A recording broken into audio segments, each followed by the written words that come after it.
Buenas noches. Ya, entonces, me dan un segundo para compartir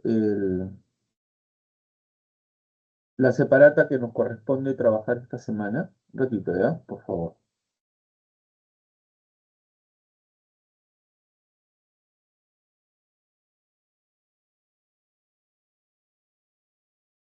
Ya. Confírmenme si pueden ver el documento que estoy compartiendo, por favor. Sí, sí, sabe, profe. Listo. Muy bien, jóvenes. Tal como pueden apreciar en el documento que estoy compartiendo, el día de hoy vamos a trabajar la filosofía contemporánea. A ver, la filosofía contemporánea es la que se desarrolla a partir de la segunda mitad del siglo XIX en adelante, ¿no? O sea, hasta nuestros días, ¿correcto? Cronológicamente se ubica, repito, desde la segunda mitad del siglo XIX hasta nuestros días.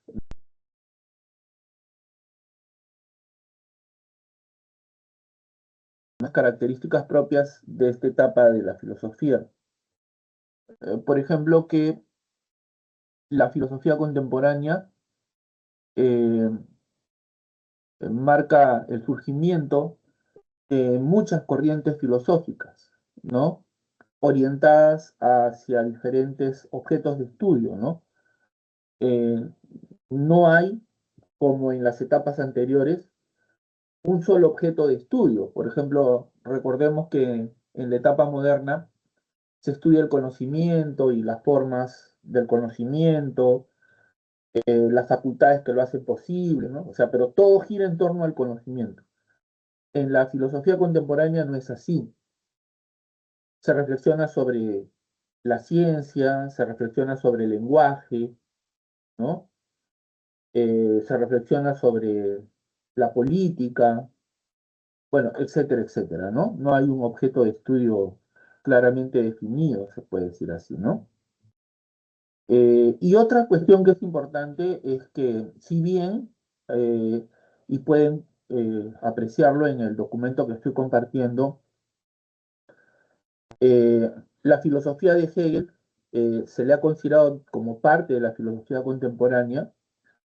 En realidad, muchas de las corrientes filosóficas que se desarrollan en esta época, muchas de las filosofías que se desarrollan durante esta etapa, surgen como una reacción en contra de los postulados de la filosofía hegeliana. O sea, surgen como una reacción eh, surgen en contra de la filosofía de Hegel, ¿no? Rechazando algunos de sus postulados, ¿no? Yo creo que eso es necesario tener en cuenta antes de pasar a estudiar a cuatro filósofos representativos, claro está, de la época contemporánea. Estos son Hegel, Comte, Marx y Nietzsche, ¿ya? Cuyas filosofías vamos a estudiar en ese orden, ¿correcto? Entonces, hasta aquí está claro lo que se ha dicho. Sí, profe. Muy bien, perfecto. Entonces, vamos a hablar sobre la filosofía de Hegel, ¿ya? Miren, la metodología de estudio que voy a emplear consiste en lo siguiente. Yo voy a ir leyendo, ¿ya? Voy a ir leyendo y voy a ir comentando, ¿no? Lo que dice la separata, ¿correcto? Voy a poner ejemplos, claro está, para que ustedes eh, tengan una comprensión más fácil, eh, pero también más completa acerca de los aspectos que se tratan de las filosofías de estos pensadores, ¿correcto? Muy bien, entonces vamos con la filosofía de Georg Wilhelm Friedrich Hegel, ¿no? Bueno, Hegel es un pensador alemán, ¿no? Nacido en la ciudad de Stuttgart, ¿no? En el año 1770. Falleció en la ciudad de Berlín en 1831, ¿no? Es uno de los filósofos más abstrusos, ¿no? Eh, o vamos a decir así, uno de los filósofos más abstractos, si se quiere, ¿no? Escribió con un nivel de abstracción tal que en realidad es muy difícil comprender, ¿no? Con la claridad deseada, su propuesta filosófica, ¿no? No obstante, su filosofía es considerada, pues, el último gran sistema filosófico de Occidente, ¿no? Eh, es una filosofía abstracta, compleja, ¿no? Pero, pero a la vez es una filosofía que ha sido este, eh, celebrada, ¿no? Por los aportes que ha realizado y que vamos a ver a continuación, ¿ya? Entonces voy a leer. Su filosofía representa un sistema deductivo cuyo objetivo es alcanzar la idea espíritu o absoluto, fundada exclusivamente en las premisas lógicas de las que parte la razón. A ver, vamos a tratar de entender estas dos líneas, estas dos primeras líneas. ¿Por qué se dice que la filosofía de Hegel es un sistema? Bueno, porque eh, estudia toda la realidad, ¿no? Anteriormente les hablé acerca de los sistemas filosóficos. Por ejemplo, les dije que los primeros sistemas filosóficos de la cultura occidental fueron creados por Platón y Aristóteles durante el periodo sistemático, ¿no? De la filosofía antigua, ¿no? Platón y Aristóteles son los filósofos que crearon los primeros sistemas filosóficos de Occidente, ¿no? Bueno, eso ya lo sabían. Ahora deben saber que el último gran sistema filosófico de Occidente fue creado por Hegel, ¿no? ¿Por qué? Porque es una teoría del todo, o sea, una teoría que pretende explicar toda la realidad, ¿correcto? Ahora, para él, la realidad es el desarrollo lógico del espíritu, ¿no? O idea absoluta, ¿correcto? Para él, la realidad es el desarrollo lógico del espíritu o idea absoluta. Es decir, eh, suponiendo que no necesariamente es así, porque se pueden hacer varias interpretaciones respecto de la filosofía hegeliana, ¿no? Pero suponiendo que cuando Hegel habla sobre la idea absoluta como Dios, o sea, algunos intérpretes de su pensamiento dicen de que cuando Hegel habla sobre la idea absoluta está hablando de Dios, pero no necesariamente tiene que ser así, ojo. Este, la idea absoluta no es, ¿no? Una entidad trascendente, es decir, que se ubica fuera del mundo, como lo es el Dios de Descartes, por ejemplo, ¿no? El Dios de Descartes, les expliqué en su momento, es un Deus ex machina, o sea, es un Dios fuera de esa gran máquina que es el mundo, ¿no? En Descartes, Dios es como el relojero, ¿no? Que crea esa gran máquina, ese gran reloj que es el mundo, ¿no? Pero deja que ese gran reloj que es el mundo marche de acuerdo con su propio mecanismo, de acuerdo con sus propias leyes, si se quiere, ¿no? ¿Entienden? O sea, Dios no interviene, ¿no es cierto?, en la marcha del mundo, ¿no? En la concepción cartesiana, claro está, ¿no? En Hegel, el espíritu, la idea absoluta, se desenvuelve en la naturaleza, en la historia. O sea, todo lo que acontece en ellas, eh, en la historia, en la naturaleza y aún en nuestra propia conciencia, es una manifestación, es un momento del desarrollo del espíritu absoluto. ¿Correcto? Ahora bien, su sistema filosófico es un proceso deductivo que parte de la razón. Bueno, ustedes saben que la deducción consiste en la deducción es una forma de razonamiento, ¿no? Que consiste en partir de premisas para llegar a una conclusión, ¿cierto? Pues bien, el sistema hegeliano no es un sistema filosófico cualquiera, es un sistema deductivo, ¿no? Que parte de la razón para llegar a la comprensión del todo.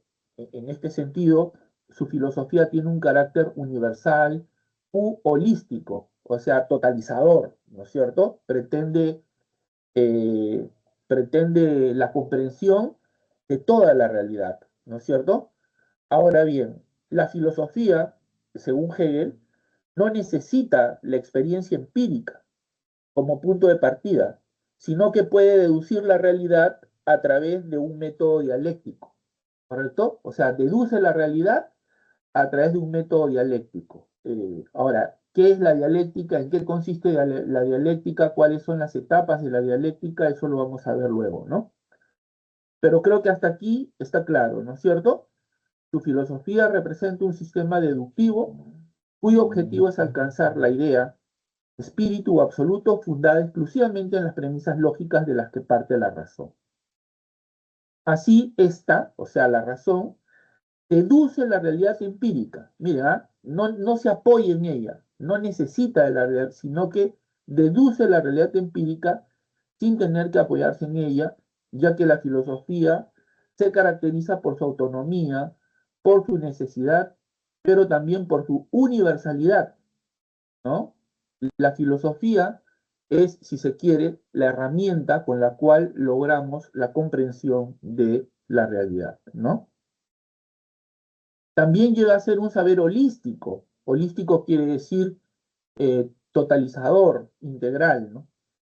¿Por qué? Porque con su filosofía Hegel pretendía comprender toda la realidad, ¿no? Pues ella misma constituye el todo como un idealismo absoluto, ¿no? De esta manera, cualquier ente individual que captemos, sensible o intelectualmente, no es más que un momento o fase de la evolución de la idea absoluta. ¿Correcto? O sea, cualquier cosa que ocurra en la realidad, cualquier cosa que suceda en la naturaleza, en la historia, por ejemplo, la Revolución Francesa, ¿no es cierto? O por ejemplo, el fruto este, que nace, ¿no? En un árbol, ¿no es cierto? Eh, es una manifestación del espíritu absoluto, de la idea absoluta, ¿no? ¿Por qué? Porque todo lo que ocurre en la naturaleza, en la historia, repito, y en la conciencia es una manifestación, constituye un momento en el despliegue, en el desarrollo de la idea absoluta, ¿no? Les decía entonces, de esta manera, cualquier ente individual que captemos, sensible o intelectualmente, no es más que un momento o fase de la evolución de la idea absoluta. Lo finito, o sea, lo individual, la parte, solo tiene sentido en lo infinito, absoluto, el todo. A ver, ¿qué quiere decir esto? Lo que quiere decir es que, eh, por ejemplo, si tomamos un hecho de la historia, como por ejemplo, a ver, el régimen del terror, ¿no? El gobierno del terror que instauró Robespierre, ¿no? Hecho que nos puede parecer, eh, a ver, un hecho, este, sangriento, despiadado, cruel, a ver, un hecho, eh, a ver, ¿cómo lo diríamos? Eh, Sin sentido, ¿no? Solo tiene sentido si lo evaluamos, si lo estudiamos, si lo miramos como parte de ese todo que fue la Revolución Francesa, ¿no? La Revolución Francesa supone pues un proceso, ¿no? Comprende varias fases, ¿no? Una diversidad de hechos que dan origen al mundo moderno, al mundo actual, ¿no? Por muy injusto, por muy cruel que nos parezca el régimen del terror instaurado por Maximilien Robespierre, en el que miles de hombres murieron tan solo por oponerse a las ideas de Robespierre, Se dice que cerca de 40.000 personas fueron decapitadas con la guillotina solamente por estar en contra, ¿no?, de las ideas políticas de Robespierre. Por muy injusto, por muy cruel, por muy sanguinario que nos parezca, ese hecho solo puede comprenderse cabalmente como parte de un todo, que es la Revolución Francesa.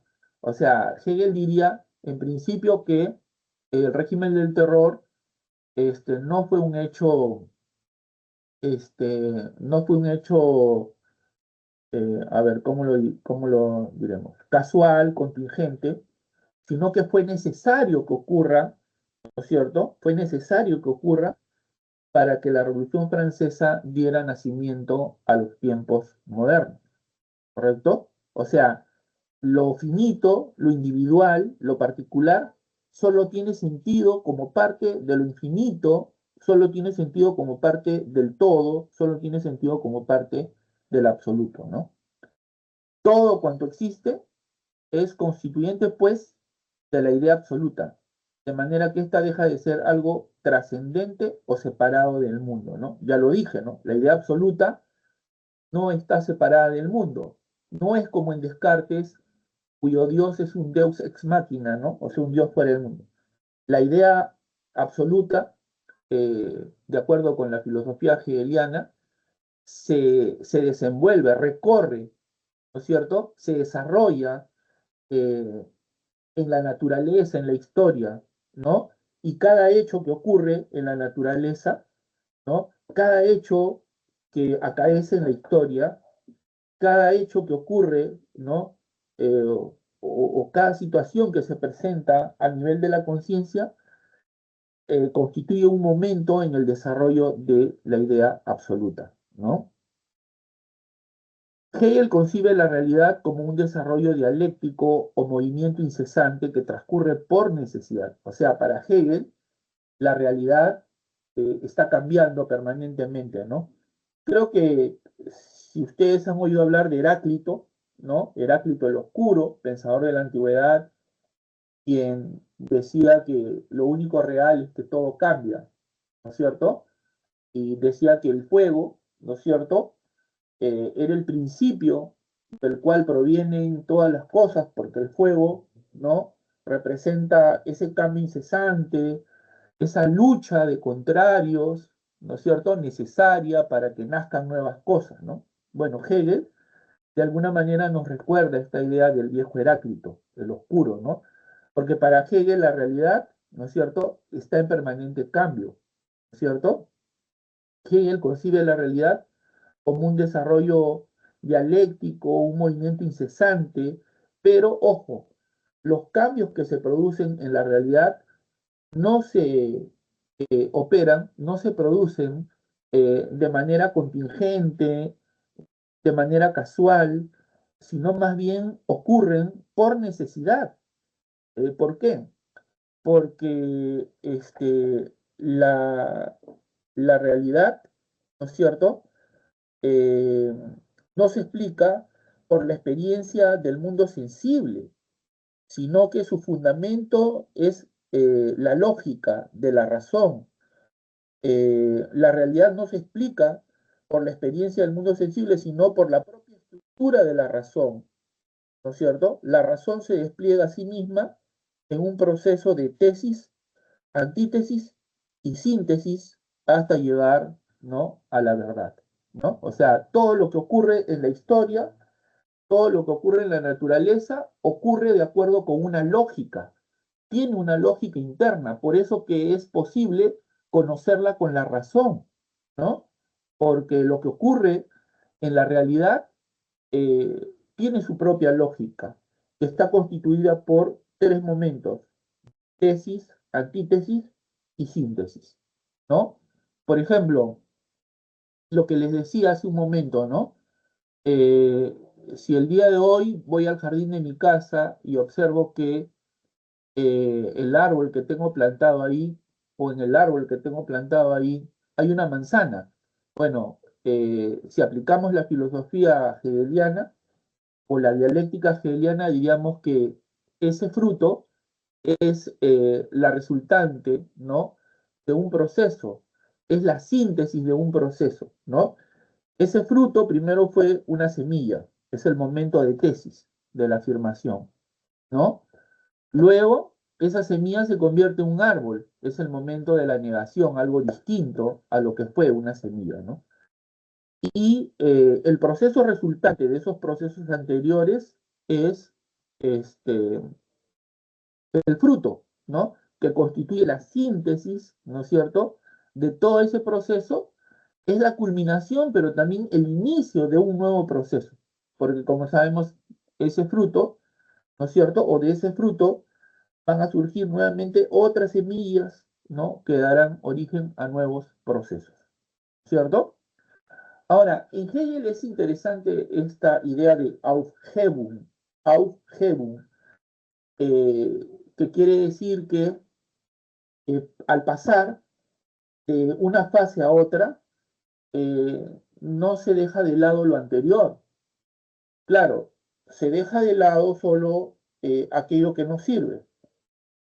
La Aufhebung significa que recogemos lo mejor de las fases previas para llevarlo a un estadio superior, a una fase superior, ¿no?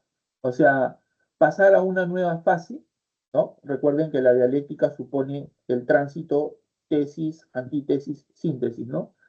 No significa dejar de lado lo viejo, no significa renunciar a lo viejo, sino recoger lo mejor de la fase anterior para llevarlo a una nueva etapa, ¿no? Esta idea es muy interesante en Hegel, ¿no? Entonces, les decía que Hegel concibe la realidad como un desarrollo dialéctico o movimiento incesante que transcurre por necesidad. Por lo tanto, sea en el ámbito de la naturaleza, en el del orden social, nada de lo acontecido es contingente, nada de lo que ocurre es casual, nada de lo que ocurre es injusto, ¿correcto? De esto se deduce que todo lo real es racional y todo lo racional es real, porque por la razón puede explicarse cualquier realidad existente y porque toda idea originada en la razón posee realidad. A ver, vamos a explayar más esta idea, ¿no? La famosa frase de Hegel, todo lo real es racional y todo lo racional es real, significa que la realidad, tal como la conocemos, no es caótica, sino un proceso lógico gobernado por la razón, gobernado por el espíritu absoluto. Por lo tanto, el mundo y la historia se desarrollan de acuerdo con leyes racionales, ¿no? La historia, el mundo, la realidad se desarrollan según leyes racionales. A su vez, la razón no es una simple abstracción, sino que se manifiesta y se concretiza en la realidad. Recuerden que todo lo que ocurre en la realidad, todo lo que ocurre en la historia, todo lo que ocurre en la naturaleza, es un momento en el desarrollo de la idea o espíritu absoluto, ¿no es cierto? Ahora bien, en la primera parte de esta frase, todo lo real es racional, quiere decir que eh, todo lo que, todo lo que existe, ¿no es cierto? Todo lo que hay se puede explicar racionalmente, ¿no? La realidad en su totalidad sigue un desarrollo lógico y necesario que puede ser comprendido con la razón, ¿no? Todo lo que, todo lo que hay en la realidad puede ser comprendido con la razón, ¿no? No es algo aleatorio, es la manifestación del espíritu absoluto que es la razón en sí misma, ¿no? Ahora, la otra parte de esta frase que dice todo lo racional es real, quiere decir que la razón, la lógica y el pensamiento no son meramente abstracciones, sino que tienen una existencia real y se concretizan en el mundo. El pensamiento racional y la realidad no son entidades separadas, sino que coinciden, ¿no? Todo lo que puede ser pensado racionalmente, de acuerdo con la lógica, ¿no es cierto?, de la realidad, ¿no es cierto?, este, puede llegar en algún momento a ser real, ¿correcto? Muy bien.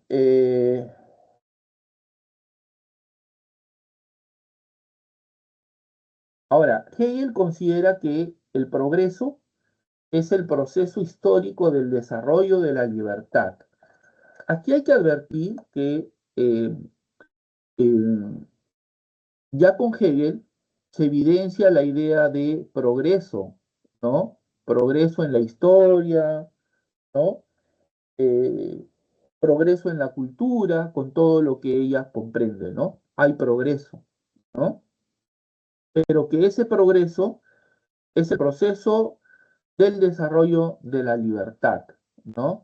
En consecuencia, el devenir o historia universal tiene como finalidad que la razón alcance el saber absoluto.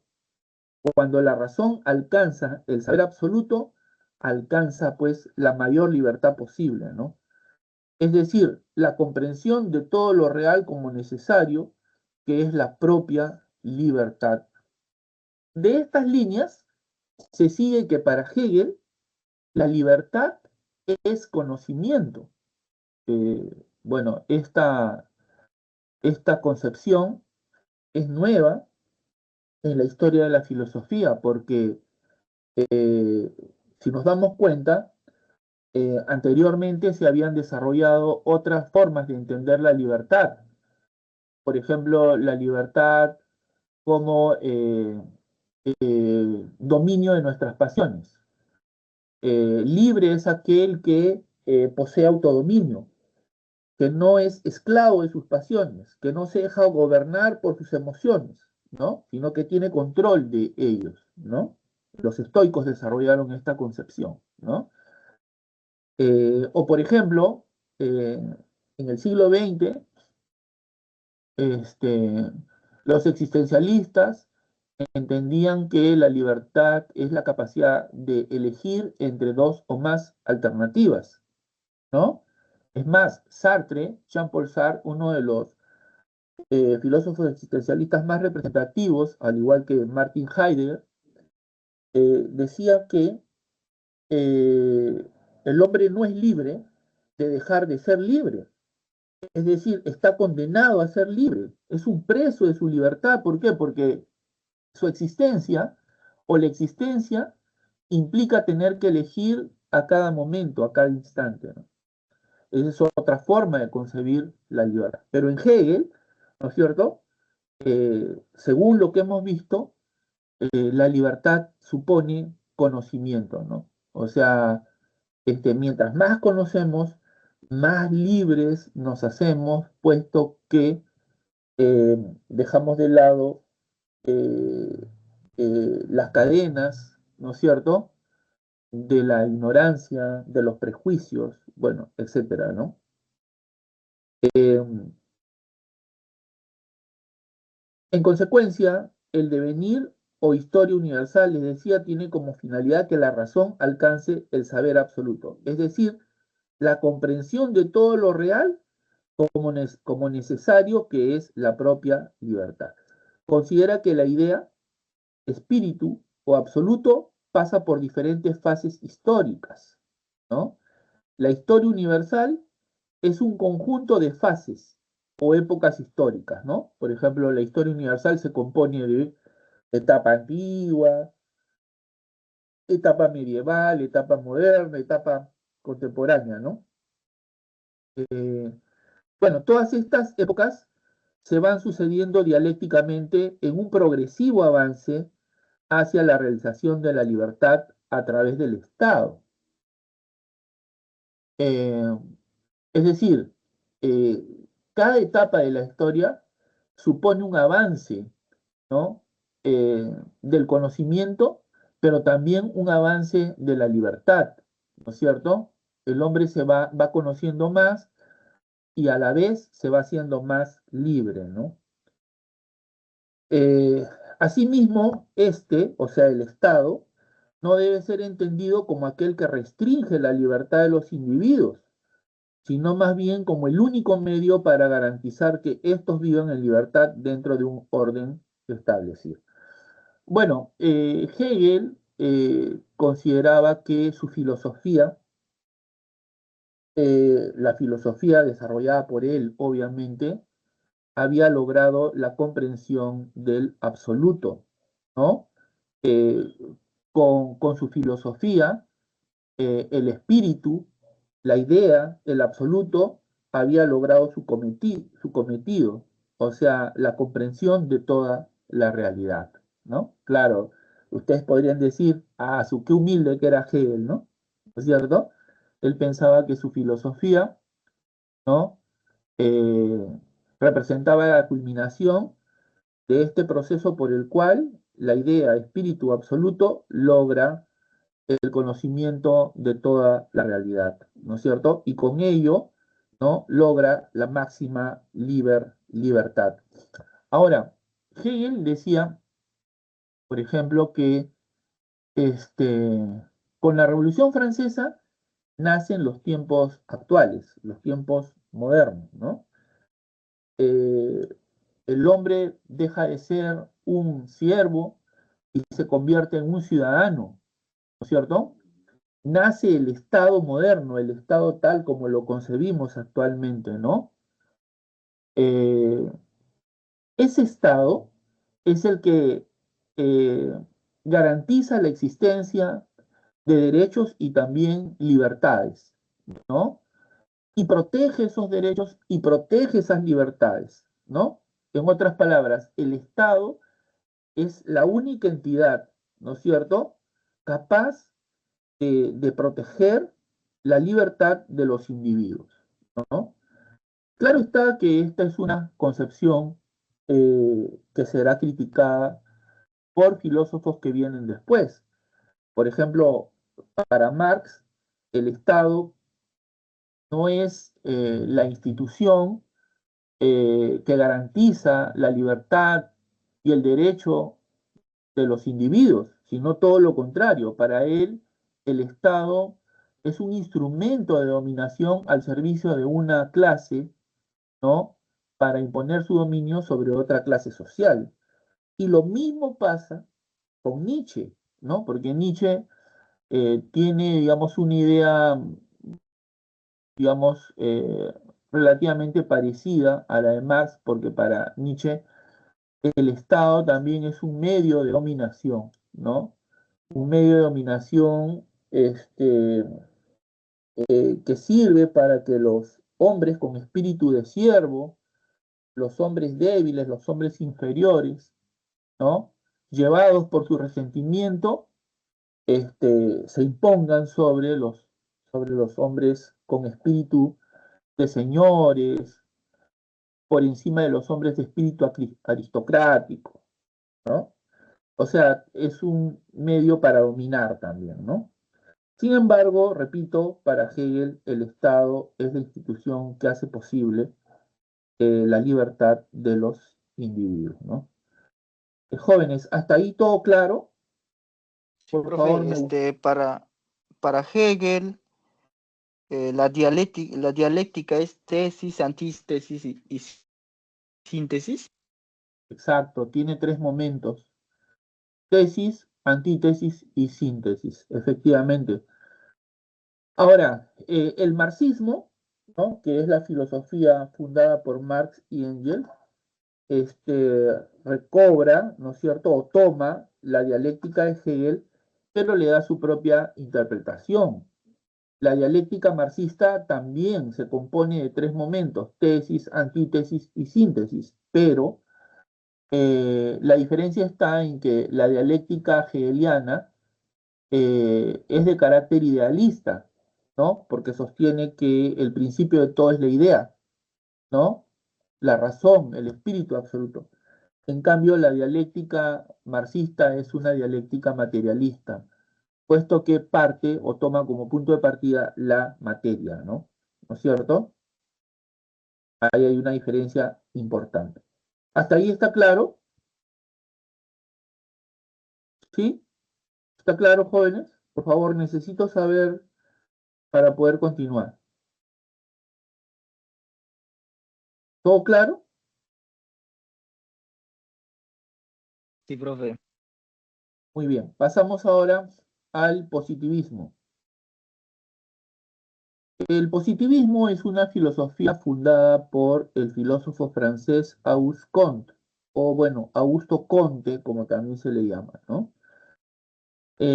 Antes de referirme a algunos aspectos de la filosofía positivista, ¿no? Algunos postulados de la filosofía positivista, me gustaría describir brevemente el contexto en el que aparece esta filosofía. El contexto en el que aparece la filosofía positivista es el de la revolución industrial, eh, es decir, una época de grandes cambios eh, promovidos por la ciencia y la tecnología. La revolución industrial, la industrialización, como también puede llamarse, efectivamente trajo grandes cambios, permitió dejar en el pasado problemas que durante mucho tiempo fueron una pesadilla, un dolor de cabeza para los hombres, ¿no? Por ejemplo, superar las hambrunas, ¿no? Las crisis, eh, las crisis alimentarias, ¿no? Permitió curar enfermedades, este, mediante la fabricación de fármacos, antibióticos, vacunas, bueno, etcétera, etcétera, ¿no? Fue una época, eh, en palabras de Comte, de mucho progreso, ¿no? Porque al igual que Hegel, el positivismo de Comte cree en el progreso, ¿no? Pero ese progreso, y acá tienen una diferencia en relación con la filosofía de Hegel, ese progreso está determinado por la ciencia, ¿no? Muy bien, entonces el positivismo surge en Europa, en Francia, en el último tercio del siglo XIX, o sea, más o menos por 1870, por ahí, ¿no? Es que surge el positivismo, ¿no? Comte fue el fundador del positivismo, una corriente filosófica surgida en el siglo XIX que tuvo una importante influencia del empirismo de Locke, ¿no? Bueno, recordemos que John Locke, es el fundador del empirismo moderno, ¿no? Que es una filosofía o una corriente filosófica que se desarrolló en el siglo XVII y que postulaba que el origen del conocimiento es la experiencia, ¿no? Locke se opuso al, al ignatismo de Descartes al afirmar que la mente humana al nacer es como una tabula rasa, o sea, nuestra mente al nacer viene en blanco, ¿no? Vacía de ideas, ¿no? Las ideas solo surgen eh, cuando el hombre entra en contacto directo con las cosas, o sea, por experiencia. Las ideas surgen por experiencia, ¿no? Por eso es que decía Locke que no hay nada en nuestro entendimiento que no haya pasado antes por nuestros sentidos, ¿no es cierto? Pues bien, estas ideas del empirismo de Locke están presentes, ¿no? En la filosofía positivista desarrollada por Auguste Comte, ¿no? ¿Por qué?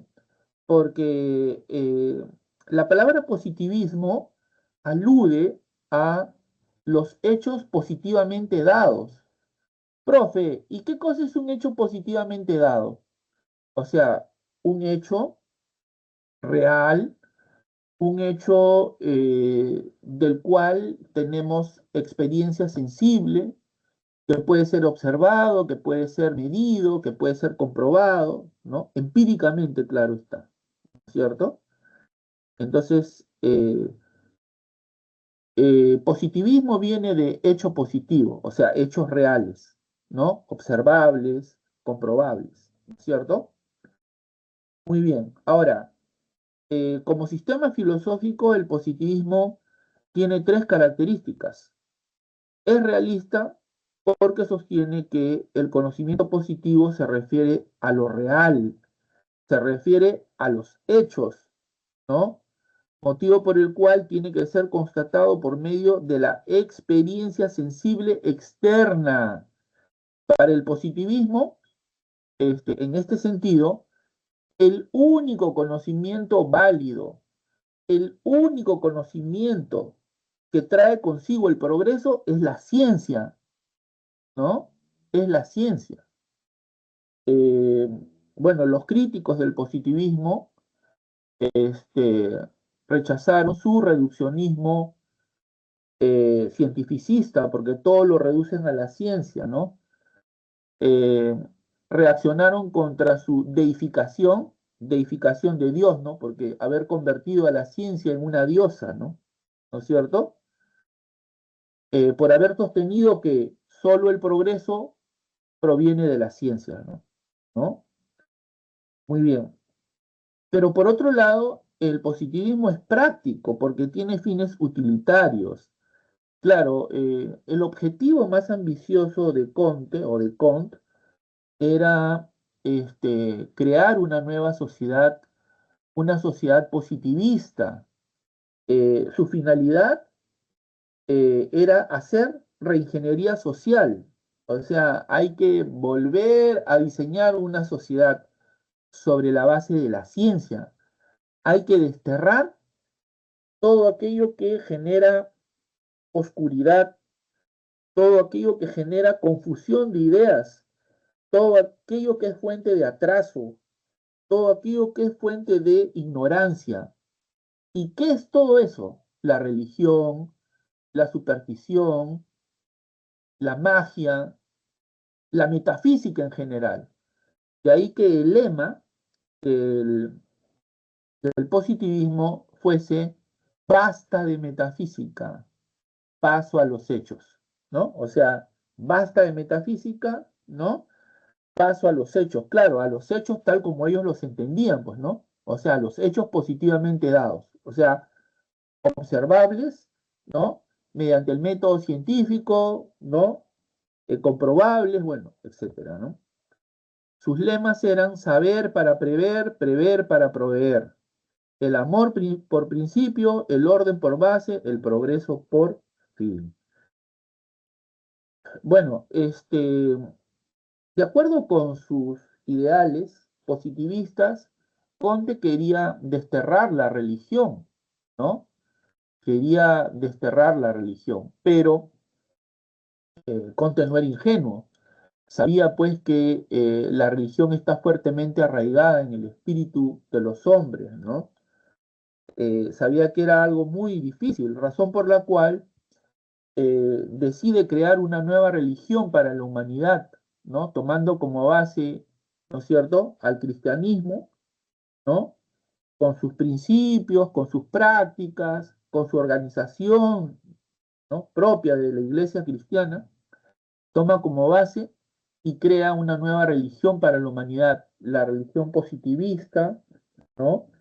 Que ya no va a adorar a Dios, sino va a adorar a la ciencia, a la razón, ¿no es cierto? Eh, en muchos países, incluso países de aquí,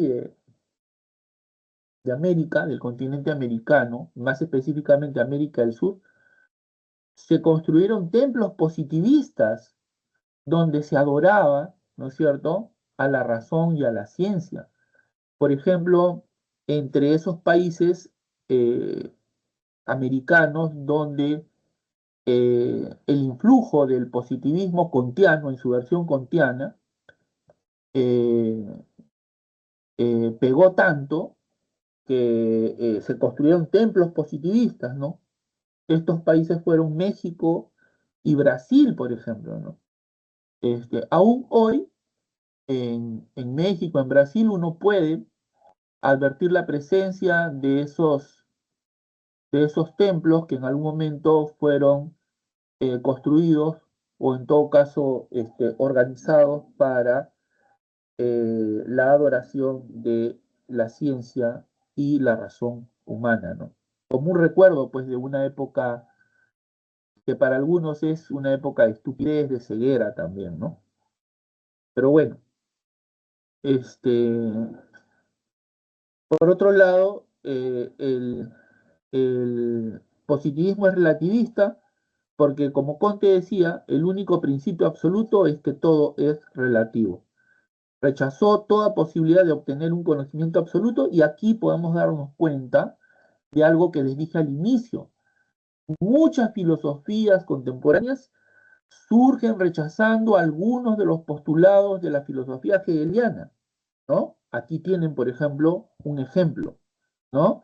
El positivismo reacciona contra esa pretensión ambiciosa de la filosofía hegeliana de alcanzar el saber absoluto y dice que lo único absoluto es que todo es relativo, ¿no?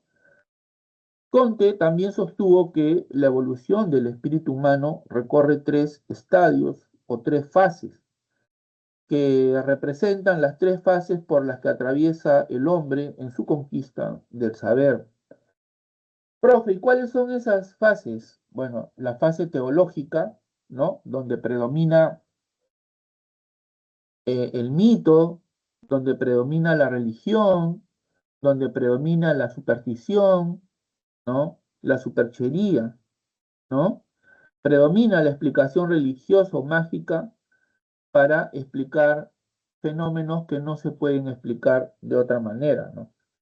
Los acontecimientos y sucesos del mundo se comprenden de un modo elemental, apelando a la voluntad de los dioses o de un dios, o en todo caso de fuerzas mágicas, ¿no?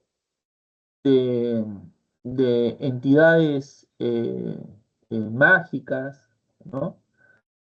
Por ejemplo, esta época se corresponde con los albores de la humanidad en los que los hombres de todos los pueblos y todas las culturas recurrían a la religión, recurrían al mito para explicar fenómenos tales como este, eh, desastres naturales, ¿no? Como los sismos, de los cuales se decía que eran una expresión, una manifestación de la ira, de la cólera, un castigo de sus dioses, ¿no? También cuando, por ejemplo, eh, cultivaban, eh, o sea, para conocer, por ejemplo, el destino de sus cosechas, este, sacrificaban animales y en sus entrañas, en las entrañas de este animal, trataban de ver si es que esas cosechas iban a ser productivas, buenas cosechas o no. Cuando iban a participar en una guerra igual, ¿no? En el vuelo de las aves o en las entrañas de algún ave, ¿no? Trataban de ver si este acontecimiento les iba a ser fatídico, ¿no? O sea, fasto o nefasto, ¿no? Se recurría al mito para conocer sus orígenes, ¿no? Eh, Como por ejemplo los romanos recurren pues al mito de Rómulo y Remo para explicar sus orígenes, ¿no? Muy bien, pero luego viene la etapa metafísica o abstracta en la que sobresale la filosofía, la metafísica, la especulación racional, ¿no? Ahora, los fenómenos se explican recurriendo a conceptos o categorías abstractas, a categorías especulativas, ¿no? Es la época de la filosofía, donde, por ejemplo, se recurre al concepto de idea, al concepto de materia, al concepto de forma, al concepto de potencia, acto, entelequia, bueno, etcétera, etcétera, ¿no? Y finalmente viene la etapa positiva o científica, en la que predomina obviamente la ciencia, ¿no? Que está basada en la observación, la experimentación y el método científico, ¿no? Es el estadio de mayor progreso en esta evolución, en la evolución del espíritu humano, ¿no? En su camino al saber, supone el triunfo de la realidad positiva, el triunfo de la ciencia, ¿no? Los hombres ya no buscan el origen del universo, sino las leyes que explican los fenómenos que acaecen o que acontecen en el universo, ¿no? Por ejemplo, ¿no? ¿Por qué caen los cuerpos? ¿No? Ah, bueno, se buscan las leyes que explican ese fenómeno, ¿no? ¿Por qué ocurre el día y la noche? ¿No es cierto? ¿O qué causó la extinción de los dinosaurios, por ejemplo, ¿no? Entonces se buscan las causas de estos fenómenos, ¿no? Entonces, esta es la etapa de mayor progreso y solo algunos pueblos, ¿no es cierto?, han alcanzado el espíritu positivo, ¿no? Lamentablemente no todos los pueblos han alcanzado, ¿no es cierto?, este estadio, ¿no? Por ejemplo, se dice que Conte veía con preocupación cómo eh, en algunos lugares del mundo, ¿no es cierto?, este, sumergidos en la pobreza, en la delincuencia y tantos otros problemas, ¿no? Como una expresión de su ignorancia, ¿no es cierto? Eh, en estos pueblos habían más iglesias que universidades y escuelas, ¿no? Y comparaba pues con la realidad europea de su tiempo, ¿no? En los países desarrollados de Europa, pues por cada 10 universidades, pues había una iglesia. Acá era al revés, ¿no? Por cada 10 iglesias había una universidad, ¿no es cierto? Entonces, así es como explicaba Conte, pues, el grado de atraso, ¿no es cierto? Y otros problemas, ¿no? Sociales en estas partes del mundo, ¿no? Porque no habían desarrollado el espíritu positivo, no habían alcanzado esta fase del espíritu. ¿Correcto? Muy bien, hasta ahí todo claro, jóvenes. Me Sí, gustaría profe. saber si está clara la exposición. ¿Sí? Muy bien, quiero pedirle solo 30 segunditos porque voy a cerrar mi ventana porque un ratitito, ¿ya? No, no se vayan. Solo 30 segunditos nada más, un ratito.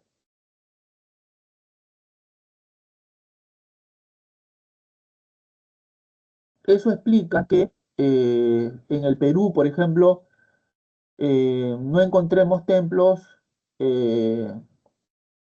eh, templos positivistas, o sea, para adorar a la ciencia, para adorar a la razón, como si los encontramos en países como Brasil o en México, ¿no? Es más, miren, la influencia del positivismo en Brasil fue tal que si ustedes leen, por ejemplo, dentro de la bandera de dicho país, ¿no?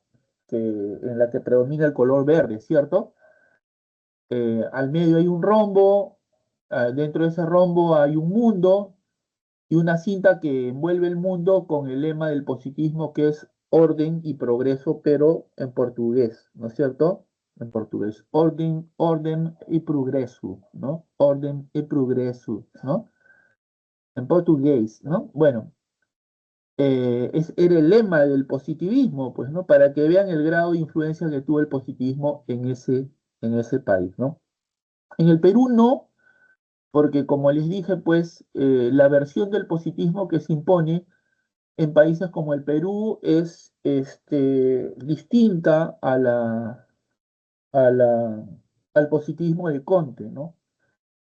En el Perú lo que se impone es el positivismo spenceriano, que es digamos, una variación, ¿no? Es una versión, si se quiere, moderada del positivismo, ¿no? Es una interpretación más moderada, si se quiere, la de Spencer, ¿no? Eh, Eso explicaría la diferencia que existe con otros países donde sí, pues, ¿no? El positivismo caló profundamente, ¿no? En las personas, ¿no es cierto? Eh, pero acá en el Perú, por ejemplo, el positivismo llegó o fue traído en un momento crucial de nuestra historia, cuando estábamos enfrentando la guerra con Chile, ¿no? El positivismo se trajo como una manera de ayudar a solucionar la crisis que se había agravado tras la derrota con ese país, con el vecino país del sur, ¿no? Entonces se pensó que las ideas positivistas nos iban a ayudar a frenar la crisis y, y en verdad sí pudo, ¿no? Eh, por ejemplo, al influjo del positivismo fue que se logró en un tiempo récord, si se quiere, en un tiempo relativamente rápido, reordenar la economía y quien fue el artífice de esto fue el califa Nicolás de Piérola, ¿no? Este, pero también al influjo del positivismo en el Perú, por ejemplo, se construyeron grandes obras, ¿no? Como por ejemplo la construcción de trenes, ¿no? Para unir al país, ¿no es cierto? A un país cuya geografía pues es bastante especial en este sentido, ¿no? ¿No? Una geografía bastante accidentada, digamos, ¿no? Entonces, con la finalidad de articular las regiones del país, ¿no es cierto? Para llevar progreso a la mayor parte del país es que se empiezan a construir ferrocarriles. Recordemos que, por ejemplo, Lima fue la primera ciudad, o en todo caso una de las primeras ciudades que cuenta con alumbrado eléctrico aquí, con alumbrado a gas, perdón, en la región, el alumbrado a gas, ¿no? Eh, bueno, todas estas obras, por ejemplo, se fundaron universidades orientadas a la promoción de ciencias básicas, ¿no? Eh, como por ejemplo la Universidad de Ingeniería, escuelas técnicas, ¿no? Y así por el estilo. Todo esto al influjo del positivismo, ¿no? Muy bien, entonces vamos ahora con Karl Marx. Bueno, a ver, Karl Marx es uno de los filósofos más influyentes de toda la historia universal. Estoy completamente seguro que si este, se pidiera eh, este, confeccionar una relación, ¿no? De los 10 filósofos más importantes de toda la historia universal, estoy completamente seguro que el nombre de Marx eh, estaría dentro de esa lista, ¿no? Dada su influencia, ¿no? Fíjense cuánto tiempo ha pasado desde su muerte y aún hoy casi una cuarta parte de los países del mundo se siguen organizando bajo los principios, ¿no? Del modelo político marxista. Muchos de los derechos que los trabajadores gozan hoy en día se deben precisamente a las ideas de Marx, ¿no? A las reivindicaciones que pedía para el trabajador, ¿no es cierto? Bueno, la filosofía de Marx es llamada materialismo histórico y contiene una crítica al sistema capitalista, o sea, no es casual que la obra más importante, según los estudiosos del pensamiento marxista, se llame Das Kapital o El Capital en castellano, ¿no? Obra en 3 tomos que analiza las leyes, bueno, el desarrollo y las leyes que explican ese desarrollo de la sociedad capitalista, ¿no? Y la propuesta de una transformación revolucionaria de la sociedad, no su simple justificación, tal como se advierte en la filosofía de Hegel, ¿no? Hegel decía que la filosofía era como el búho de Minerva, que alza su vuelo al caer la noche, ¿no? Al caer la noche. O sea, ya cuando el día ha llegado a su fin, cuando ya los hechos están consumados, ¿no? Esa es la interpretación que se le da. O sea, de acuerdo con esa visión que Hegel tenía de la filosofía no puede anticipar opiniones, no nos puede decir cómo será un acontecimiento, no. La filosofía solo se pronuncia, solo se manifiesta cuando los hechos ya se han consumado y sirven para su justificación, ¿no? Para su interpretación, nada más que eso, ¿no? Pero Marx tiene una visión totalmente distinta acerca de la filosofía, porque para él la filosofía no solo debe ser interpretación del mundo, sino básicamente transformación del mundo. La filosofía debe estar al servicio, ¿no?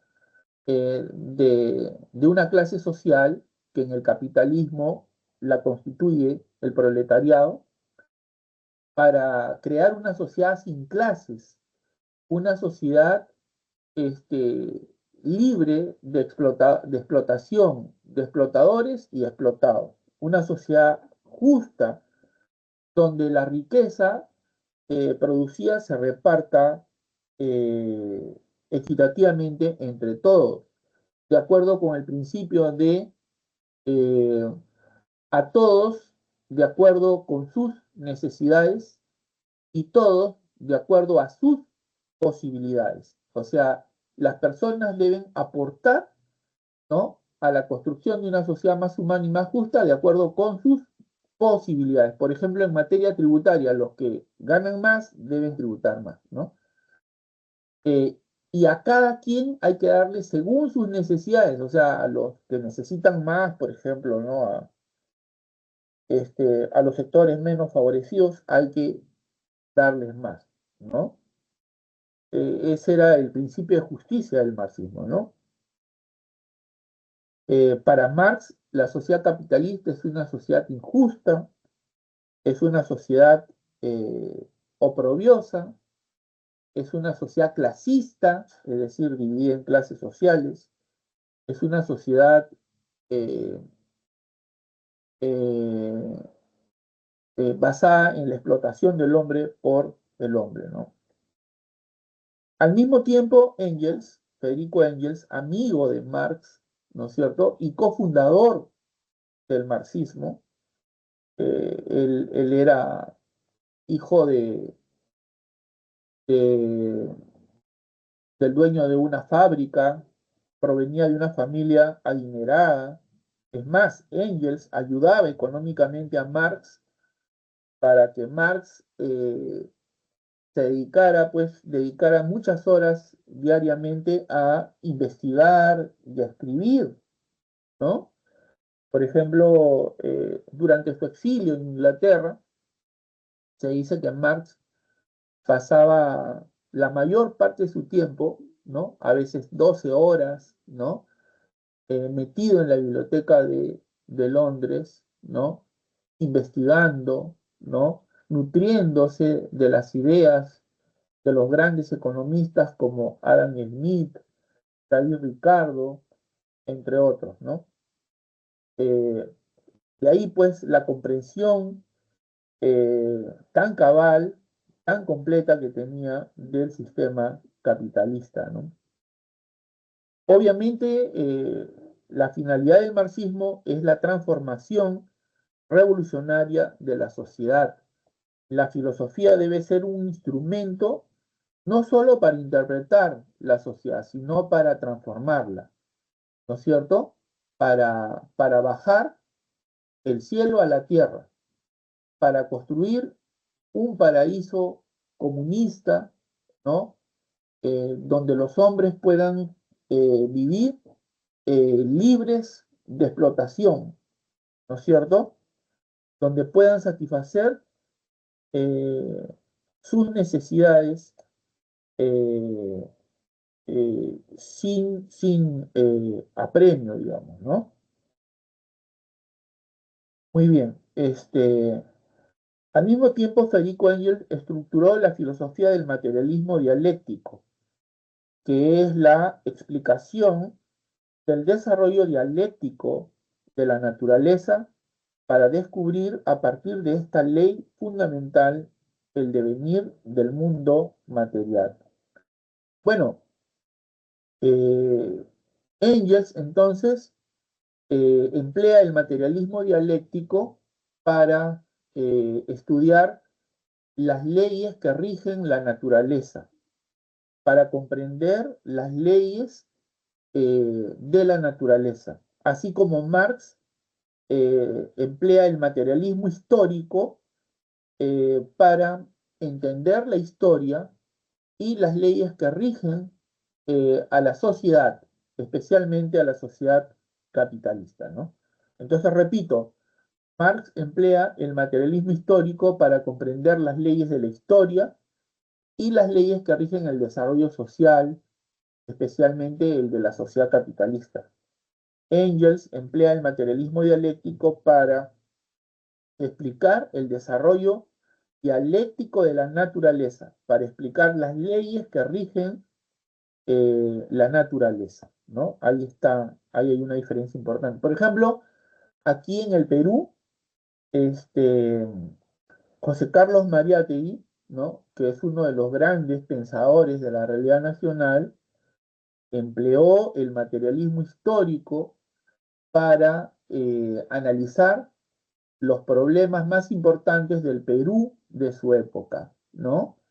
El resultado de sus análisis está presente en su gran obra, Siete ensayos de interpretación de la realidad peruana, ¿no? Siete ensayos de interpretación de la realidad peruana, donde analiza el problema de la economía, el problema de la educación, el problema de la religión, el problema de la literatura, el problema del centralismo, bueno, entre otros grandes problemas del Perú, pero lo hace a la luz del marxismo o tomando como base o tomando como método, ¿no? El materialismo histórico, ¿no? Y como buen marxista que era, concluye que el Perú solo tiene solución con el marxismo, ¿no? Decía, el Perú solo tiene solución con base en el marxismo, ¿no es cierto? Creía en la revolución, pero hay que decir que Mariátegui no era un marxista ortodoxo, porque Mariátegui, ¿no? Que era una persona muy inteligente, ¿no? A pesar de ser a pesar de ser autodidacta, ¿no? Recordemos que él nació en la ciudad de Moquegua, cuando cursaba estudios primarios, sufrió una lesión en la rodilla izquierda, me parece, que le impidió caminar,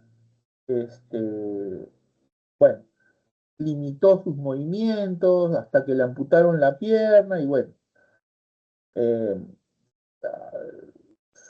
su pobreza le impidió terminar la escuela, asistir a la universidad.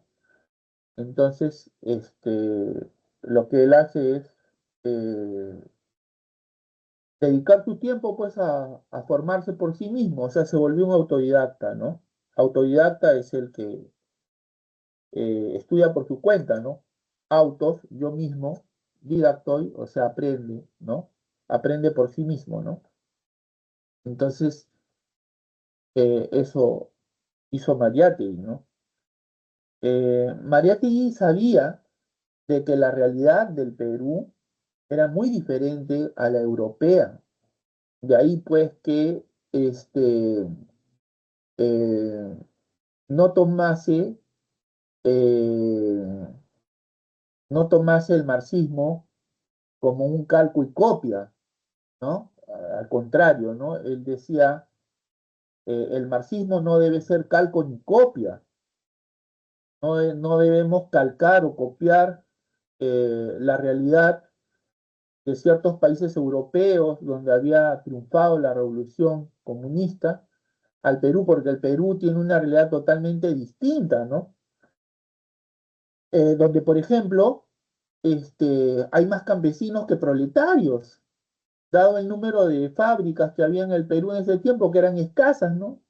Todo el proletariado peruano, pues, no era tan abundante, ¿no? Más habían campesinos. Eso lo lleva a decir que la vanguardia de la revolución en el Perú debían ser el proletariado, pero en alianza con los campesinos, que era la población más numerosa de su época, ¿no? Muy bien, pero sigamos. Para Marx, el hombre es un ser activo, o sea, un ser que tiene que producir, un ser que tiene que trabajar para producir todo lo que necesita para poder vivir, ya que el hombre es un ser material, es un ser histórico, es un ser activo. Si es un ser material, tiene necesidades materiales que satisfacer. Eso lo obliga a trabajar, porque la naturaleza no le brinda todo lo que él quisiera o en las cantidades que quisiera. Entonces el hombre tiene que producir. El animal vive de lo que la naturaleza le da, ¿no? Depende por completo. El hombre tiene que trabajar, tiene que esforzarse, ¿no? ¿No es cierto? Entonces, por el trabajo es que el hombre construye la sociedad y establece relaciones con los demás hombres. Por ello, la esencia humana no puede ser entendida como algo abstracto, sino más bien como el resultado de las relaciones sociales de producción. En otras palabras, para Marx, las relaciones sociales de producción constituyen la esencia del hombre, ¿no es cierto? Definen la naturaleza humana, ¿no? Las relaciones sociales de producción cambian de acuerdo con el modo histórico de producción. A través de la historia se han constituido diversos modos históricos de producción, desde la comunidad primitiva, pasando por el esclavismo, el feudalismo, el capitalismo, hasta llegar al comunismo, que es la meta de la historia, la fase final, la sociedad sin clases, ¿no es cierto? Entonces, cada modo histórico de producción tiene sus propias relaciones sociales de producción. En este sentido, Marx dice que el ser social determina la conciencia social. ¿Qué significa esto? A ver, vamos a tratar de aclararlo. Cuando Marx habla sobre el ser social, se refiere a la existencia de las personas en sociedad, determinada principalmente por el modo de producción, ¿no? El ser social es el hombre, pues, ¿no? Que produce de acuerdo con un modo de producción y las relaciones de producción que entabla con otros hombres para producir, ¿no? La conciencia social se refiere a las creencias, a los valores, a las ideologías, a la cultura, a la forma de pensar de una sociedad.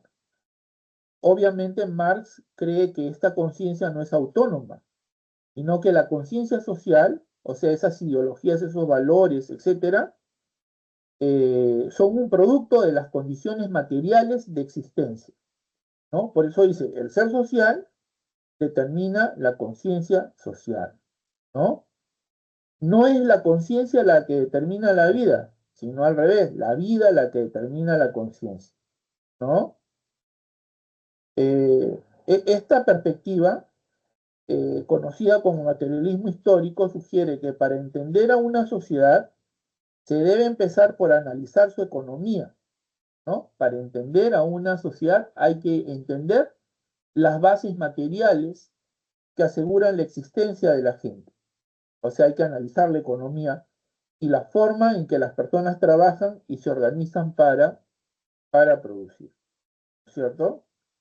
Por ejemplo, en una sociedad feudal, las ideas y la conciencia de los individuos estaban moldeadas por la estructura social y económica de esa época, el trabajo de la tierra, la autoridad de la nobleza, etcétera, ¿no?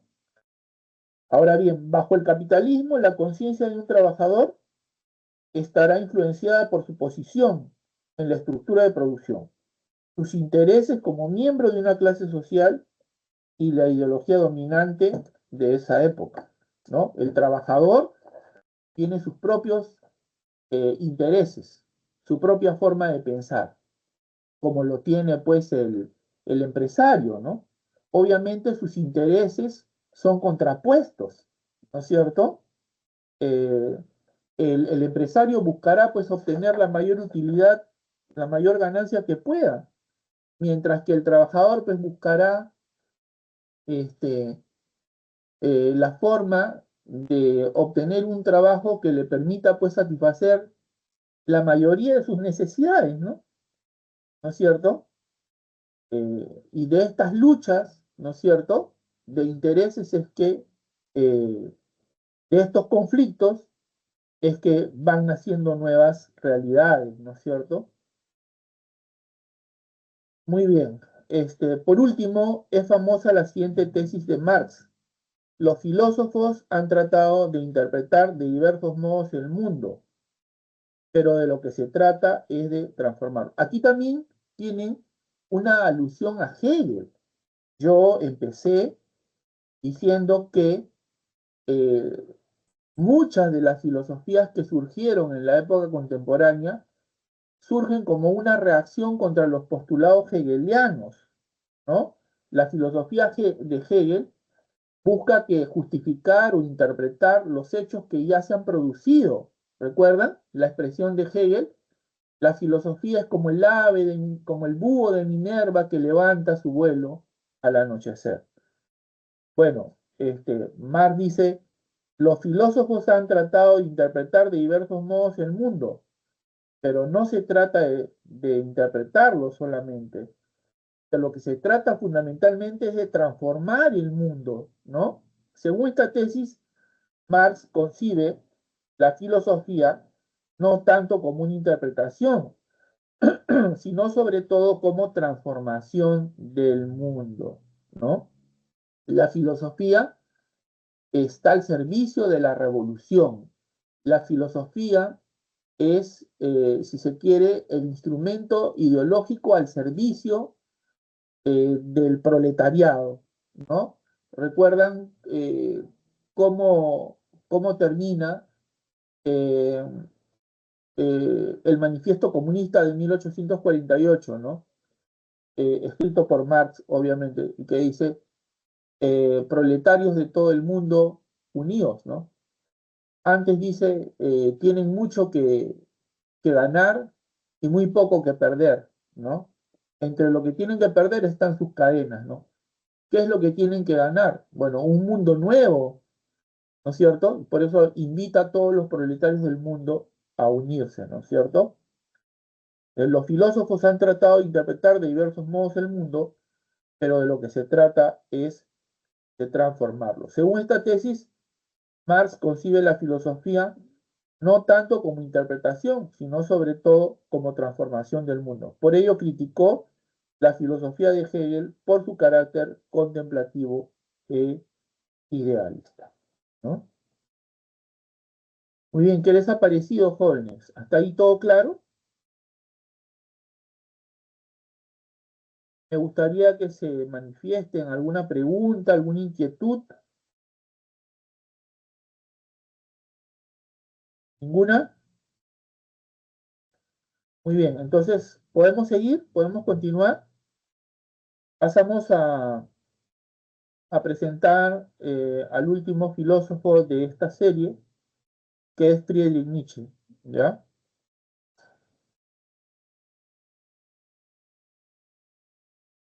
Muy bien. Friedrich Nietzsche eh, nació en la ciudad de Rocken, Alemania, en 1844 y murió cuando culminaba, ¿no?, el siglo XIX, es decir, en 1900, cuando nacía el nuevo siglo, ¿no? Él murió en la ciudad de Weimar, Alemania, ¿no? Nietzsche propone que la vida es el valor superior de la existencia, ¿no? Es por eso que su filosofía es conocida como vitalista. ¿Por qué? Porque concibe a la vida como el valor más importante. La vida es el valor supremo, ¿no? La vida es el valor fundamental, ¿no? Ahora, según Nietzsche, en la Grecia antigua, ¿no? En la Grecia antigua, cuando digo la Grecia antigua, estoy hablando de la Grecia hasta antes de Sócrates, Platón y Aristóteles, ojo, ¿ya? En la Grecia antigua predominaron dos formas de interpretar la vida, la realidad, ¿no? Estas formas de interpretar, o estas dos formas de interpretación, responden a dos tipos de espíritu. El espíritu apolíneo, que privilegia lo estático, la razón, el equilibrio, ¿no? La medida, ¿no? Y el espíritu dionisiaco, ¿no? Que privilegia la vida, el devenir, o sea, el cambio, lo pasional, el cuerpo, lo instintivo, lo biológico, etcétera, ¿no? Siendo este último principio el principal fundamento de la condición humana en general. Bueno, Nietzsche cree que el espíritu dionisíaco es el principal fundamento de la condición humana en general. Nietzsche, recurriendo al método genealógico, ¿no? Que es el método de su filosofía, recordemos que así como Husserl creó el método fenomenológico, ¿no? Así como Hegel emplea el método dialéctico, al igual que el marxismo, ¿no? Para interpretar los hechos de la realidad, Nietzsche crea su propio método, al cual lo llama genealógico, ¿no? El método genealógico es utilizado para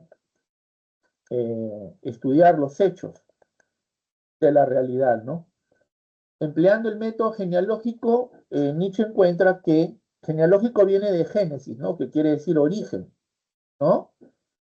Que tiene un cierto parecido, por ejemplo, con este,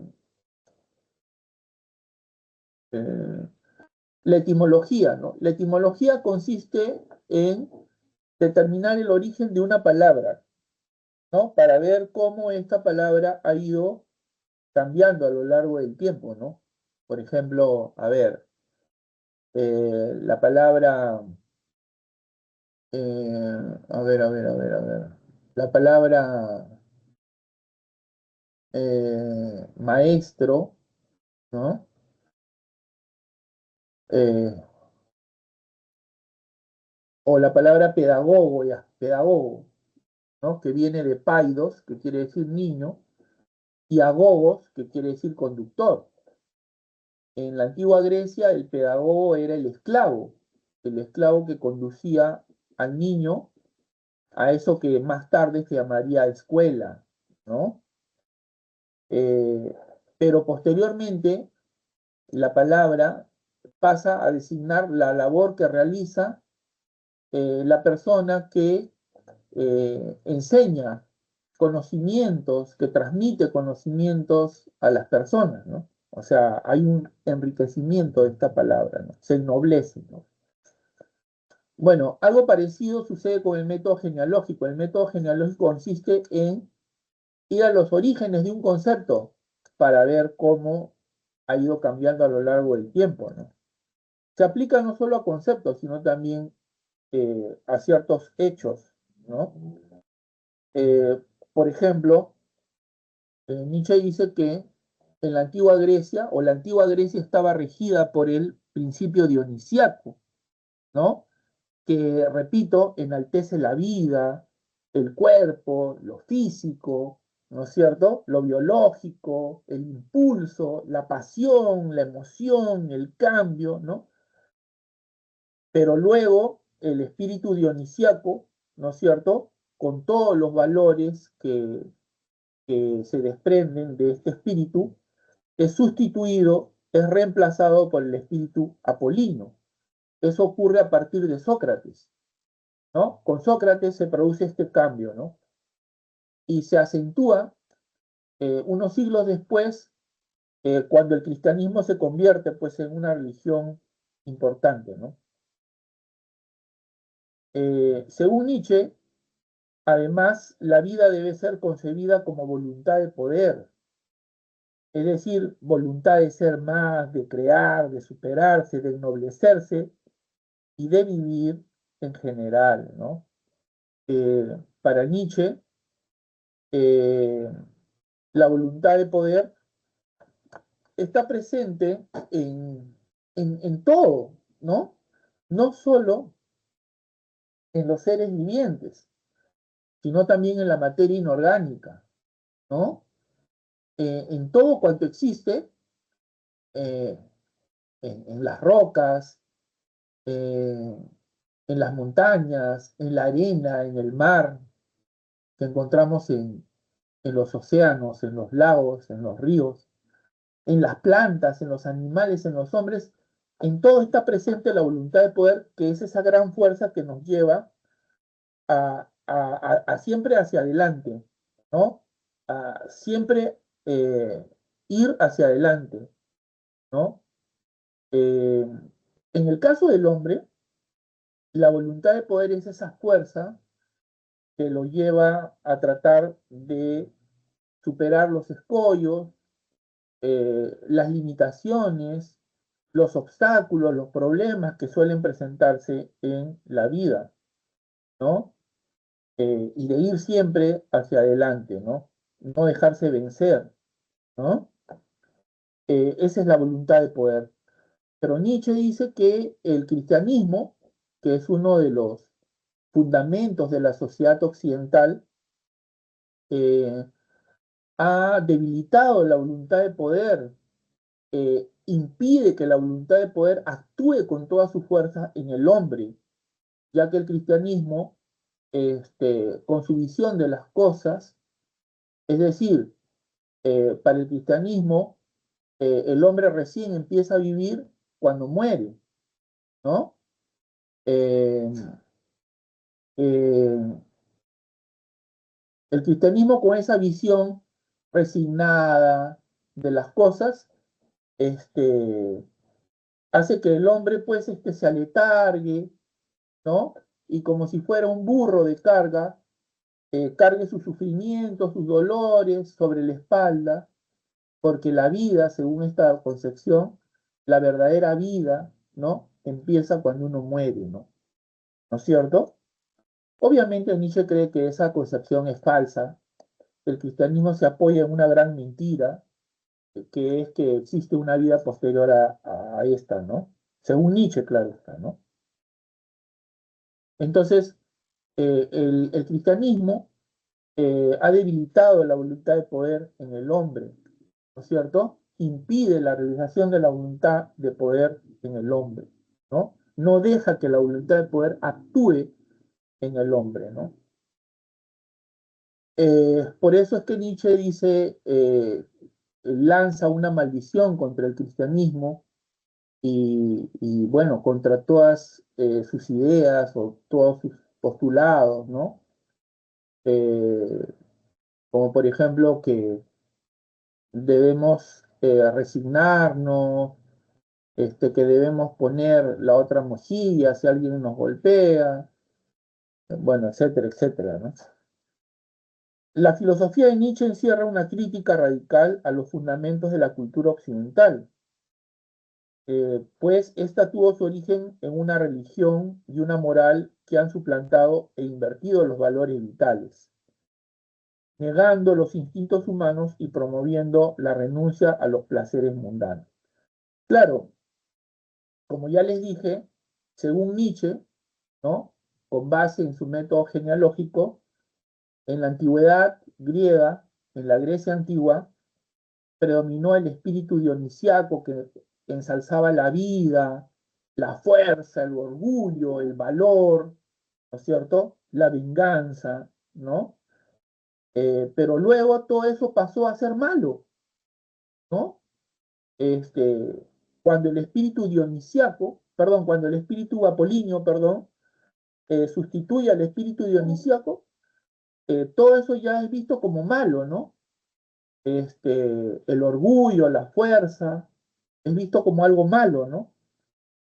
Y más bien empieza a verse como bueno la resignación, la humildad, la sumisión, bueno, etcétera, ¿no? Que han negado los instintos humanos y promoviendo la renuncia a los placeres mundanos, ¿no?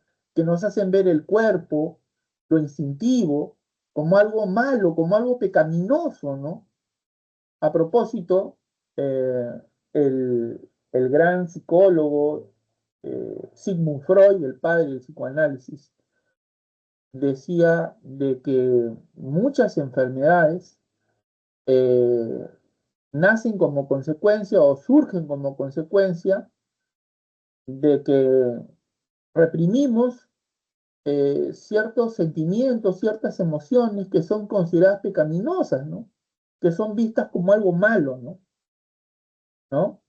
Por eso es que eh, desde el psicoanálisis se busca una reinterpretación, ¿no? Y revalorar el cuerpo, revalorar lo instintivo, porque según Freud, del id o ello, que es una de las, digamos, es una estructura de nuestra personalidad, afloran instintos básicos que quieren manifestarse, pero el ego, ¿no?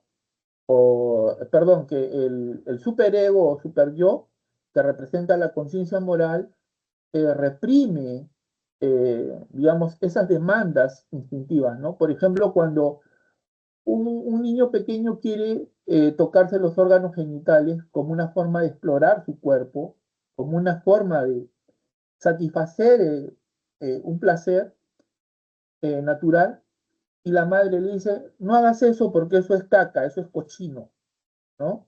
Entonces le enseña que eso es malo, ¿no? Enseña al niño a ver algo que es natural como algo pecaminoso, algo malo, ¿no? Y así como estas conductas, según Freud, reprimimos muchas otras, ¿no? Bueno, entonces su proyecto, el proyecto de Nietzsche, también es un intento de superación de esta cultura a la que califica como producto del resentimiento contra la vida. Claro, es que según Nietzsche, los hombres con espíritu de siervos, los hombres con alma de esclavos, los hombres débiles, los hombres inferiores, los hombres mediocres, ¿no es cierto? Guiados por su resentimiento en contra de los hombres con espíritu de señores, con alma aristocrática, los hombres fuertes, ¿no? Que eran los que gobernaban, los que hacían las instituciones y las leyes en el pasado, se impusieron sobre estos, sobre los hombres fuertes, e impusieron sus valores, guiados por su resentimiento contra la vida, ¿no? Además, este filósofo distingue dos tipos de hombres, los señores y los siervos. Los primeros son superiores, libres, creativos, hacen las leyes, son fuertes, orgullosos, valerosos, ¿no? Y dirigen a los demás. En cambio, los segundos, o sea, los siervos, son vulgares, resentidos, miserables y han nacido para obedecer. Sin embargo, en la cultura occidental, por la influencia fundamental de la religión cristiana, los valores de los siervos, de los esclavos, de los débiles, de los inferiores, se han impuesto, ¿no? Entonces, nuestra cultura, la cultura actual, es una cultura decadente, ¿no es cierto? ¿Por qué? Porque se fundamenta en valores nacidos de hombres con alma de esclavos, inferiores, débiles, resentidos, ¿no es cierto? Y lo que quiere Nietzsche para superar esta crisis de la cultura occidental es promover una transmutación de todos los valores, ¿no? De los valores vitales, de los valores que ensalzan la vida, ¿no es cierto? Eh, que ensalzan lo biológico, lo instintivo, ¿no es cierto? vuelvan a regir los destinos humanos, ¿no? Por otro lado, plantea una tesis bastante controvertida y que ha sido objeto de diferentes interpretaciones, como es la tesis del eterno retorno, el cual supone la idea de que todos los eventos que hemos vivido durante nuestra existencia, todo lo que hemos pasado durante la vida, sentimientos, emociones, hechos, pensamientos, etcétera, ¿no? Malos y buenos, agradables y desagradables, felices e infelices, trágicos, infautos o no, se repitan una y otra vez. Bueno, esta idea del eterno retorno, este concepto del eterno retorno aparece por primera vez en su obra La Gaia Ciencia, y aparece como una pregunta que parece que es objeto de un experimento que Nietzsche quiere hacer, ¿no? Una pregunta en la que se plantea lo siguiente, ¿no? Dice, imagínate que un demonio te preguntara, ¿no es cierto? Si quisieras vivir tu vida con los momentos placenteros, desagradables, felices, infelices, gratos, ingratos, quisieras vivirla una y mil veces, ¿qué le dirías? ¿No? Bueno, ahí está solamente planteada como una pregunta, ¿no? Pero luego esta idea ha sido mejor trabajada, si se quiere, ya desarrollada como una tesis en su obra Así habló Zaratustra, ¿no? Aún así, es muy difícil saber si es que Nietzsche creía verdaderamente en esto que estaba planteando el eterno retorno, si él creía como se creía en la antigüedad, porque este concepto de eterno retorno no es de él. Esta idea en realidad es muy antigua, ¿no? Está presente en filósofos como Empédocles, en los estoicos, bueno, y otros filósofos antiguos, de que todo vuelve a repetirse, ¿no? Este, eh, si es que él creía en esto verdaderamente, ¿no? No se sabe. Pero en lo que sí están de acuerdo los intérpretes de Nietzsche es en que, al parecer, esta tesis le permite a él promover la idea de que el hombre debe amar la vida tal como es, ¿no? Eh, Debe amar su destino, que él llama amor fati, ¿no? Eh, Porque considera que por ejemplo, la vida supone pues momentos felices, pero también dolorosos, ¿no? Eh, Sin embargo, es necesario aceptar y amar la vida en su totalidad, incluyendo el dolor y el sufrimiento, en lugar de buscar una vida después de la muerte o trascendencia, ¿no? Eh, eh, es aceptar el destino que nos ha tocado vivir tal como es, ¿no?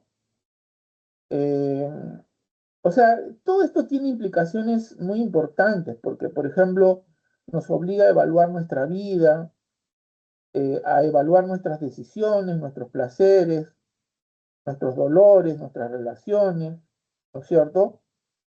Eh, bueno, con la finalidad, pues, ¿no? De que amemos la vida, ¿no? Además considera que el dolor es necesario, ¿no? Es necesario para seguir creciendo, para seguir mejorando. Eh, Hoy, por ejemplo, una de las habilidades más importantes que se busca promover desde la psicología, eh, desde la escuela, es la resiliencia, ¿no? Que es la habilidad para sobreponerse, pues, a los momentos dolorosos, a situaciones difíciles, eh, no quedarse, no estancarse, ¿no? La enseñanza de Nietzsche es esa, ¿no? hay que amar la vida como es. Recordemos que el maestro de Nietzsche es Schopenhauer, ¿no? Arthur Schopenhauer, quien también es un filósofo voluntarista, al igual que Nietzsche, pero sus reflexiones lo llevan por otro lado, ¿no? Schopenhauer habla sobre la voluntad de vivir, ¿no es cierto? La voluntad de vivir. Y él dice que vivir es desear, pero como el hombre no puede satisfacer todos sus deseos porque sus deseos son ilimitados, entonces eso le genera sufrimiento, ¿no? Sufrimiento. Bueno, a mí me gustaría, pues, caramba, estoy hablando hipotéticamente, ¿no? Me gustaría tener una fortuna y poder viajar por el mundo y poder tener tantas cosas, pero no se pueden y eso genera sufrimiento, ¿no? Entonces la vida, termina afirmando Schopenhauer, es sufrimiento, ¿no? Por eso es que dice que los hombres más sabios, ¿no es cierto?, deben de abstenerse de tener hijos para no traerlos al mundo a sufrir, ¿no? ¿No? Bueno, Nietzsche está en desacuerdo con Schopenhauer, habla también sobre la voluntad, pero no la voluntad de vivir, sino la voluntad de poder. Este, y bueno, él dice que hay que amar la vida como es. La vida efectivamente tiene momentos eh, felices, pero también hay momentos duros, trágicos en la vida, ¿no? Eh, pero el dolor, que es inevitable, debe servirnos para seguir creciendo, ¿no? Para seguir mejorando, no para estancarnos, sino para seguir adelante, ¿no? Esa es la gran enseñanza que nos deja la filosofía de Nietzsche, una de las grandes enseñanzas, ¿no? Bueno, para Nietzsche, si esto es así, no podemos decir que progresamos, o sea, si todo tiende a repetirse, ¿no? Una y otra vez, ¿no? Si todo tiende a repetirse una y otra vez, ¿no es cierto? Si lo que rige es el eterno retorno, ¿no es cierto? El eterno retorno, eh, eh, entonces no podemos hablar de progreso, ¿no? Por eso Nietzsche dice, no hay progreso, solo hay eterno retorno, ¿no? Con lo cual, al parecer, pues quiere decir que quizá no de la misma forma, pero todas las cosas vuelven a aparecer en algún momento, ¿no? Vuelve a ocurrir las guerras, ¿no es cierto? Las guerras, las modas, ¿no es cierto? Por ejemplo, eh, ciertos estilos de vestir, ciertos peinados, vuelven a aparecer después de algún tiempo, después de algunas décadas, ¿no? Ciertas melodías son reactualizadas, bueno, o sea, en ese sentido, ¿no? No de la misma manera, claro está, pero sí, en esencia todo vuelve a repetirse y por eso es que no se puede hablar de progreso, dice Nietzsche, ¿no? Por lo cual es falsa la idea de progreso propuesta por la racionalidad europea. Más bien la realidad nos muestra un aparente desarrollo, pero luego se impone un eterno retorno, ¿no? Un eterno retorno. Eh, o sea, esta idea del eterno retorno que se inició como un experimento mental, ¿recuerdan? En la obra La Gaia Ciencia, donde les dije que él habla del eterno retorno como una pregunta, ¿no? Imagínate que un demonio te preguntara que si estarías dispuesto, ¿no? Parece que es parte de un experimento mental para que cada uno se pregunte cómo viviría si supiera que tiene que repetir su vida exactamente igual una y otra vez por toda la eternidad. ¿Cómo la vivirías? ¿No? Entonces, esta tesis del eterno retorno nos obliga a aceptar la, la vida, el amor al destino, donde se ama y se afirma la propia vida en su totalidad sin desear que nada sea diferente, ¿no? Donde cada dolor es una oportunidad para aprender cosas nuevas, eh, se toma como un reto que tiembla eh, mi forma de ser, ¿no? Que va esculpiendo mi personalidad, ¿no? Eh, bueno, precisamente Zaratustra es el profeta del eterno retorno. Bueno, Zaratustra es el personaje, pues, de su obra, según los críticos más importantes, ¿no? Así habló Zaratustra. Eh, Además, es el que anuncia al superhombre como el único capaz de crear valores, lejos de la influencia judeocristiana y de vivir más allá del bien y del mal. Bueno, el superhombre no es un individuo ideal, es un sujeto ideal, es un hombre ideal, ¿no? Es un hombre ideal que crea sus propios valores, no sigue ciegamente las costumbres, las tradiciones, los valores, como comúnmente hacen todos, ¿no? O sea, todo el mundo sigue las modas, las tradiciones, ciegamente como borregos, ¿no? Pero el superhombre es un creador de valores, ¿no? Eh, no hace lo que los demás hacen, sino que él marca el derrotero, el camino que van a seguir otros, ¿no? Es un tipo ideal, pues, ¿no?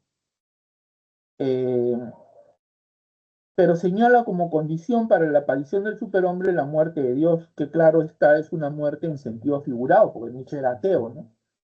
¿De qué muerte está hablando entonces? ¿No? Él no cree en Dios. Que si no cree en Dios, entonces ¿de qué muerte está hablando? Bueno, cuando Nietzsche habla sobre la muerte de Dios, en realidad está hablando de la pérdida de creencia, el debilitamiento de nuestras creencias en los fundamentos, en todos los elementos que han servido de fundamento a la cultura occidental, ¿no? Por ejemplo, la moral, la religión, la lógica, la razón, el lenguaje, todos esos elementos que han sido el fundamento de la cultura occidental, la lógica, la razón, la moral, ¿no? Han perdido su vigencia, ¿no? La ciencia, ¿no? Será por eso, pues, que ahora, ¿no? Por ejemplo, algunas personas, en lugar de ir al médico para tratarse una dolencia, van, pues, donde el chamán, el brujo, el curandero. Ojo, yo no estoy diciendo que esto esté mal o bien, ¿no?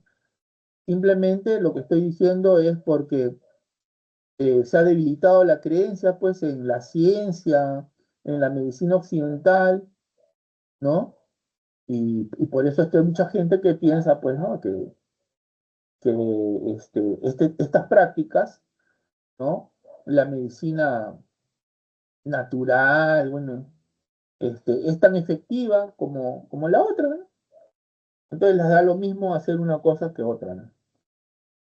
Muy bien. Bueno, todo esto lo hace Nietzsche con la finalidad de eh, ayudar a derribar la cultura, los fundamentos de la cultura occidental europea para crear una nueva sociedad, porque él dice, yo no soy un hombre, yo soy dinamita, ¿no? O sea, en el sentido de que quiere derribar los fundamentos de la cultura occidental.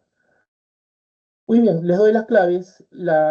En cuanto a la pregunta de la lectura, la respuesta está en la alternativa B de barco. Y en cuanto a los ejercicios de clase, 1, avión, 2, dado, 3, enano, 4, barco, 5, casa, 6, dado, 7, casa y 8, dado. Bueno, por mi parte eso es todo, jóvenes. Más bien disculpen por la demora, creo que me he pasado unos minutitos. Por favor, las disculpas del caso. No sé si tienen alguna pregunta o con eso damos por cerrada esta clase. Recuerden que este sábado tenemos que recuperar, ¿no? Tenemos clase, ¿ya? Y bueno, los espero entonces pues el sábado, ¿ya? Muy bien, gracias, nos vemos, hasta luego, nos vemos, cuídense mucho, Chao, profe. Vale, sí, profesor, hasta luego. hasta luego. Cuídese, bro.